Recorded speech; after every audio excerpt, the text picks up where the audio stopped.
Olá, companheiros e companheiras, eu sou Divina Lopes, faço parte da coordenação nacional do MST e estamos aqui para mais uma análise de conjuntura semanal.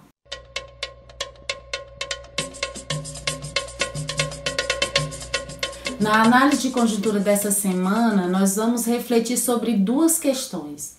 A primeira é sobre a necessidade de debater a importância da soberania alimentar diante do contexto político, social e ambiental que estamos vivendo. E a segunda questão de reflexão é a gente pensar sobre a articulação entre soberania alimentar e soberania popular, e apresentando a soberania alimentar como um projeto político de enfrentamento à fome e às desigualdades sociais.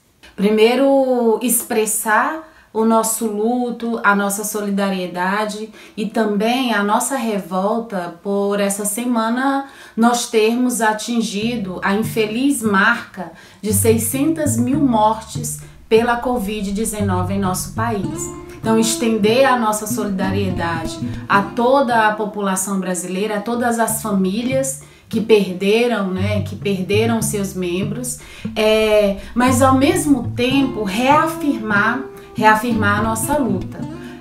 Os movimentos populares organizados pela Via Campesina estão realizando ações de luta, atividades em todo o país, reafirmando aí a nossa defesa da soberania alimentar.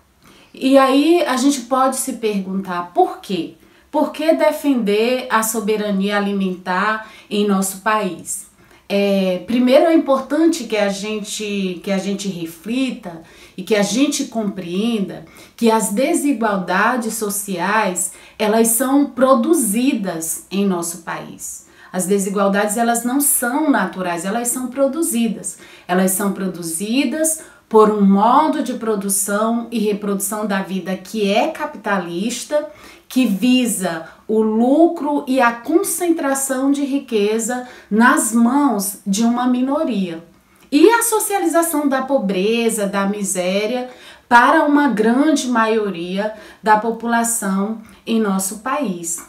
E o debate da soberania alimentar está vinculado ao debate do enfrentamento às desigualdades, né? É importante que a gente aprofunde a nossa reflexão de que, mesmo diante dessa pandemia que a gente está vivendo no Brasil e no mundo, que aprofundou ainda mais as desigualdades, que aprofundou ainda mais a nossa situação de crise econômica, de crise social, de crise ambiental, mas mesmo diante dessa pandemia, o Brasil poderia ter construído formas, medidas, políticas para a gente combater a fome, para a gente combater o aumento da miséria, para a gente combater a carestia dos preços de alimentos, né?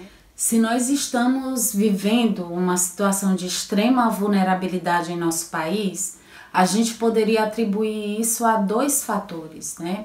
Primeiro, a ausência de uma política do governo federal que proteja os mais pobres, né? Ao contrário disso, o que a gente percebe é que em plena pandemia, a gente vê a ampliação do desmonte das políticas que garantem os direitos sociais, né? O desmonte das leis ambientais, o desmonte das leis de incentivo à produção familiar e camponesa. A exemplo disso é que o governo Bolsonaro vetou a lei Assis de Carvalho, que é uma lei que visa potencializar a soberania alimentar, a partir de incentivo, de subsídios, que garanta aí o investimento na agricultura familiar camponesa, para que as populações do campo consigam produzir alimentos o suficiente para se alimentarem, mas também produzir alimentos para garantir que eles cheguem na mesa de brasileiros e brasileiras. Enquanto isso, o que a gente percebe, né? Que um outro fator aí agrava ainda mais a vulnerabilidade social, o aumento da fome, o aumento do preço dos alimentos, que é o modelo do agronegócio, né? A gente percebe que o modelo do agronegócio é altamente destrutivo e perverso do agronegócio e também do mineralnegócio, né? É um modelo que explora, né? E essa exploração é traduzida a partir de um trabalho mal pago, a partir de um trabalho extremamente precarizado e a partir de um trabalho que muitas vezes acontece análogo às condições de trabalho escravo mesmo, né? O modelo do agronegócio e do mineralnegócio é um modelo que desterritorializa. A gente vê aí cada vez mais as populações sendo expulsas dos seus territórios nas diferentes regiões do nosso país.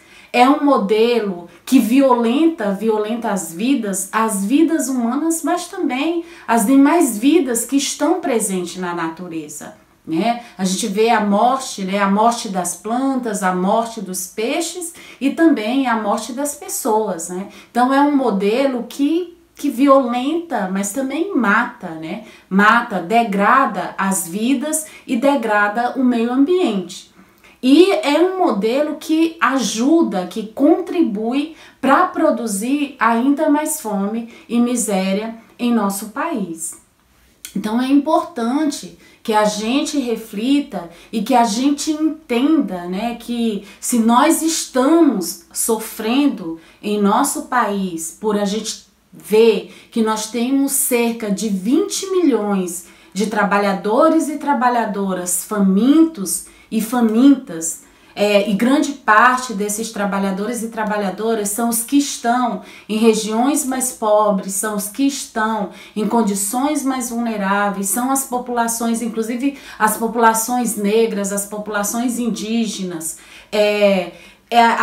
são as mulheres que precisam, inclusive, se preocupar com o que vão colocar na mesa para alimentar as suas famílias. Então, se a gente vê e se a gente se choca com esse número, né, de ter cerca de 20 milhões de pessoas passando fome em nosso país, a gente se choca ainda mais, né, por saber que há uma estimativa de que o agronegócio aí tenha um lucro de mais de R$1 trilhão ainda em 2021. E é um lucro que não vem para resolver o problema da fome, o problema da vulnerabilidade, o problema da precarização da vida da população brasileira. É uma riqueza que vai, mais uma vez, se concentrar nas mãos de uma pequena minoria.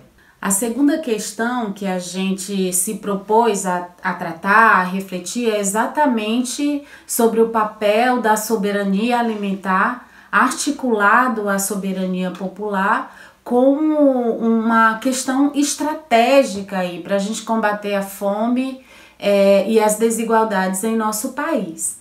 Quando nós tratamos de soberania alimentar, a gente está tratando do direito e do dever de um povo, né? Que um povo tem de produzir e de ter o controle social sobre a produção e a distribuição dos seus próprios alimentos, né? A gente está falando de uma nação que tenha a capacidade de produzir os alimentos necessários para garantir a vida coletiva de uma forma saudável e sustentável.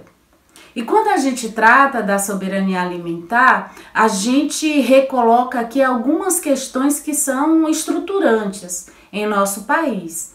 Não dá para tratar da soberania alimentar sem debater a função social da terra em nosso país, sem debater a matriz produtiva, né? Sem fazer aí uma defesa intransigente da gente estabelecer uma outra relação ser humano-natureza que garanta aí a continuidade das gerações futuras. Ou seja, a gente está falando aí da defesa de uma agricultura que de fato potencialize a vida e que não produza a morte. Falar da soberania alimentar é falar também de uma agricultura que produza vida. E a soberania alimentar, o debate da soberania alimentar articulado ao debate da soberania popular, tem a ver também da gente pensar, né, um projeto de país que valorize a pluralidade de culturas que nós temos em nosso país, a pluralidade de hábitos alimentares, os sistemas produtivos locais, a diversidade de produção, a diversidade alimentar que a gente tem em nosso país, ou seja, é falar, né, de um sistema de produção que de fato, né, seja capaz, né, de se relacionar de uma forma sustentável com a biodiversidade e de potencializar essa biodiversidade. É inclusive a gente projetar outras formas de sociabilidade humana, é a gente projetar outra forma de nos organizarmos enquanto sociedade. Uma sociedade que seja possível, né, a existência plural das humanidades e as existências de todas as vidas que existem em nosso planeta.